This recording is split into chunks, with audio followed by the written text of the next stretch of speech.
संदर्भात आम्ही direct SP साहेबांशी चर्चा केली. SP साहेब म्हणले आरोपी सापडल, पण तो खूपच शातीर आहे, अडचणी यायला तपास करायला, तो शोधायला. पण आम्ही त्यांच्याशी चर्चा अशी केली की जर या आरोपीकडं त्यांनी जे काही पुरावे नष्ट केलेले आहेत, आणि दुसरी गोष्ट विष्णू चाटे यांचा मोबाईल पण त्यांनी लपवलेला आहे, त्याच्यात पण भरपूर पुरावे आहेत, ते समोर आले पाहिजेत.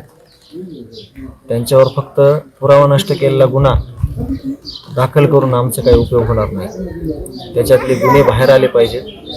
याच्यात जर कुठं कच्चा दुवा आमच्या प्रकरणामध्ये राहिला तर त्याचे सर्वस्वी जिम्मेदार हे प्रशासन राहील, ही यंत्रणा राहील, आणि याची जिम्मेदारी ही मुख्यमंत्री साहेबांनी घ्यायला पाहिजे.